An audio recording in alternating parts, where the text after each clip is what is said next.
Формасын оңдоп түздөп, саатын карап жаткан УКМК төрагасы Камчыбек Ташиев президент Садыр Жапаровду күтүп жатат. Себеби бүгүн атайын кызмат үчүн маанилүү күн.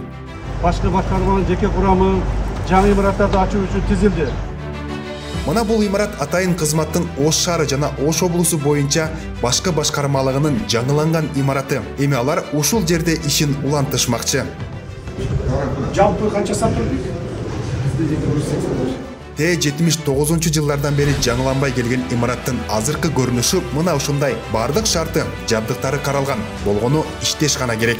Бүт баштар жаңылышты.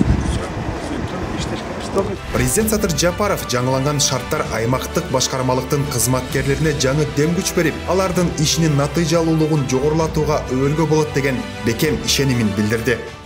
Мына ошентип улуттук коопсуздук органдарынын, анын ичинде Ош облустук жана Ош шаардык башкармалыктын кызматкерлери, ардагерлери өлкө коопсуздугун бир мүнөт дагы көз жаздында калтырбай, мамлекеттин бүтүндүгүнө шек келтирбей, берген антына бекем туруп, кызматтарын абийирдүүлүк менен аткарып келе жатышат. Ибаса УКМКнын бул имаратынын ичинде жаңы тергөө абагы дагы бар. Ал эми кызматкерлер үчүн делип заманбап спорт комплекси курулган. Албетте бул имаратта кызматкерлер үчүн ок атып, машыккан жайы да каралган. Адаттагыдай эле президент Садыр Жапаров Камчыбек Ташиев менен бирге ок атып көрүштү. Сизге жетпейт да, мен кемин. Бирөө девятка.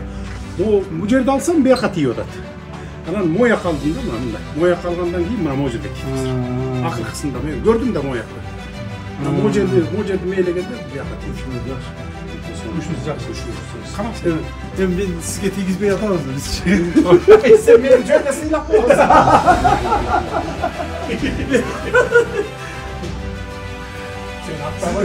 Жо аттым мен.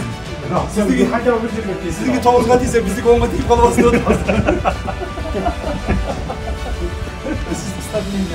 Соңку учурларда атайын кызмат төп тамыры менен жаңыланып жатат десек жаңылышпайбыз. Айталы дегенибиз эми аскерлер үчүн мекенге кызмат кылуу гана милдети калды. Анткени алар үчүн айлык маянадан тарта имаратка чейин бардык шарттар түзүлүп берилүүдө.